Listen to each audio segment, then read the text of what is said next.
Hey, what's going on, guys? It's Jay Will here again at Veterinary Review. Getting ready to give you guys another figure review on the G.I. Joe Classified series Kamakura. I believe I'm saying that correctly, but that's how I've been saying it my entire childhood. I am somewhat vaguely familiar with this character. I know he's Snake Eyes' apprentice. I believe I remember seeing him on a cartoon back in the day, one of the newer cartoons, I believe 2005, 2007 time period era. But I remember having the 3 3/4 inch figure somewhere in a pile somewhere, probably in a box, because green is my favorite color, and he was a green ninja, and so yeah. But yeah, let's go ahead and get into the video a little bit more. This guy came with a lot of accessories. I'm very impressed with him so far. Let's go ahead and take a look at the packaging. If you guys can, go ahead and hit the like button, comment, subscribe for me already, so that way I can know you guys really are out there for me to support me. Yeah, you guys want to be looped in because I have a lot of videos getting ready to come out down the pipeline, and I also have a raffle program getting ready to implement for you guys. That way you guys have an opportunity to win some pretty cool figures that you may have missed out on in the past year. But yeah, as far as the packaging goes, got some pretty nice kind of like wild artwork right there on the front. Got some picture of the figure right there in the front. But yeah, this artwork right here is just like he's tossing guys in the air. Just guys are flipping around, like screaming, like "Oh my God!" The one guy's getting kicked in the face. Yeah, they went pretty radical with his artwork. But pretty much the same spiel on the sides. Got some more artwork right there. It's pretty cool right there. Him just like standing over some fallen Cobra enemies. Got some more artwork on the back of the figure. Accessories that it comes with, which are, as I mentioned, quite a few. Release number 61 of the G.I. Joe Classified series, and not much else going on with the packaging here. Put that to the side. Let's bring this guy a little bit closer and do a standing pose so we do some comparisons. I do remember, if I recall correctly, he did come with a similar firearm, just like that, like almost the exact same gun of this 3 3/4 inch version back in the day. So I think that's like maybe his weapon of choice. Tight joints. But yeah, let's back him up just a little bit. Let's give him a shot with his sensei, Snake Eyes here. The 0-point edition that I do have with 2 swords. And let's also go ahead and bring in his, I guess you could call him technically his uncle, Storm Shadow. So you get a nice little spread of color variation as far as ninjas go. Bring these guys back out. And just for a Marvel 6-inch comparison, let's go ahead and bring back in, let's do Modular Armor Iron Man again. Just what I have readily available at my station here. So you guys can see how that scales. So, of course, with Hasbro making both Marvel Legends line and the G.I. Joe Classified series line, it makes sense for them to both be pretty good scale with each other.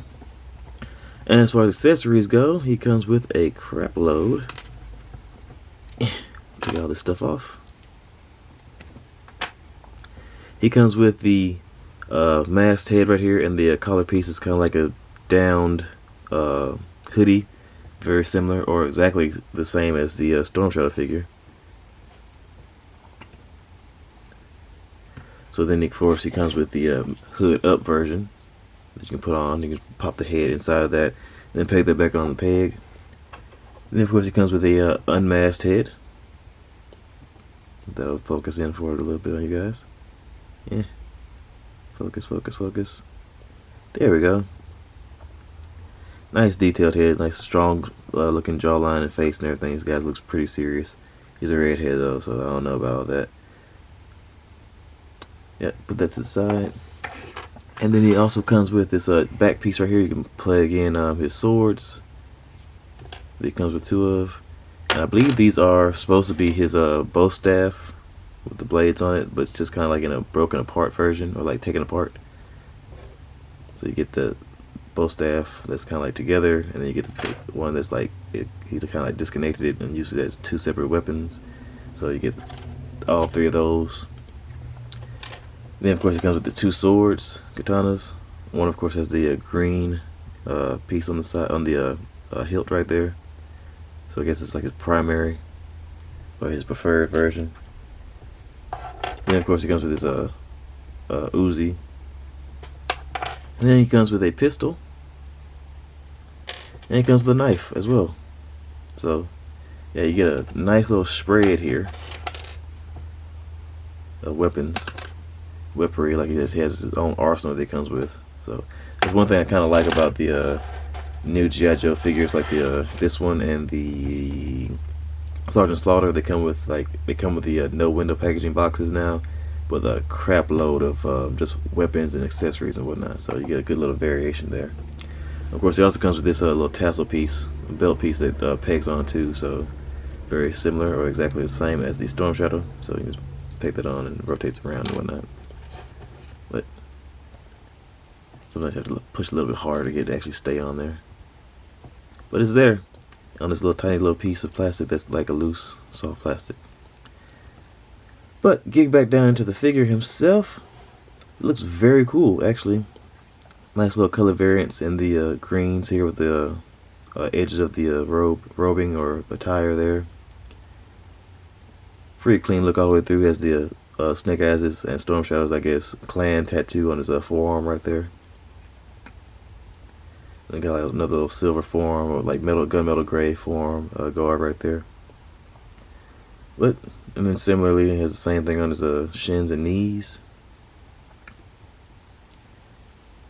Looks pretty good over there. I don't see any damage. I mean, paint missing here or there. I don't see any like misprints or anything like that. But looks pretty good. Looks pretty good. I don't see anything wrong with him. Get down to brass tacks here. You can look up about that far. One of my only few gripes with the dumbbell joints and necks. The heads can't really look up very far because the ball sits in there so a certain kind of way where it can't lean back very far. So that's kind of a bummer. And then head looks forward that far until the ball joint stops in the neck. Side to side motion, of course. Get a little range, yeah, decent range of head tilt because the neck is on its own independent joint. It's independent of the shoulders and the head, so it can move and rotate on its own and tilt side to side. So you get a good range of like tilt as far as the head goes. Shows me off the sides pretty far on this guy. Because the way it's cut up, or the way the cut is made in the top of the shoulders, it moves up pretty far. Move down to the side that far till it stops against his torso there. Goes all the way around. Butterfly joint that moves backwards about that far. Forward about that far. Bicep swivel. Double jointed elbows that bend in pretty far. And you get wrist swivel and the dice rolling motion in this hand. And do you get the same on the other hand? Yes, you get dice rolling motion on both hands. So, pretty cool. Guess that's like kind of a ninja thing to be able to point your swords or guns at somebody. Then you get an ab crunch that crunches back very far. Crunches back forward very far as well. Then you get a bit of a diaphragm kind of joint right there in the waist. So you get like a little bit of rocking motion as well. Of course with side to side motion. Legs go to the sides very far. Oh, his tassel fell off again. Almost all the ninjas can do the Van Damme split, so that's pretty cool. And they have the drop down hip joint deal going on with most of the G.I. Joe figures. Kicks to the front that far. Kicks backward that far. The butt is kind of a little bit softer plastic than the rest. Upper thigh cut. Double jointed knees that bend in. Tight joints. Very far. Does get a boot cut as well as ankle pivot and up and down motion of the feet. So, as with most G.I. Joe figures, and especially with the ninjas, you get a good range of articulation with the figure. Definitely, I feel like worth the pickup, especially if you want to build out your G.I. Joe shelf, give Snake Eyes his apprentices. I believe he does have the female. I can't think of her name right offhand, but if I can find her somewhere, I will go ahead and get her as well, so that way Snake Eyes will not be alone in the fray against Storm Shadow and his minions, his little apprentices as well. They have a nice big G.I. Joe G.I. Joe ninja brawl kind of deal going on. But yeah, that's my man Kamakura on display right there. for the value of, I believe, I think I paid maybe 31, 32 bucks for him. I think he kind of went down just a few bucks. Went ahead and picked him up. I may be mistaken. I may have got him on the sale that Hasbro Pulse had. I'm not sure, but yeah, if you can get him for about 30 bucks or so, yeah, I figured with all the accessories he comes with, it's pretty good value. So go ahead and pick him up, guys. And as always, I appreciate you guys for stopping by, taking a look at my video. Hit the like button, comment, subscribe, share your thoughts, so that way you guys be looped in, hit the notification bells, and you guys be made aware of anything else I got coming down the pipeline, and any updates on the opportunities you guys may have to win some pretty awesome figures. You guys stay safe out there, and later.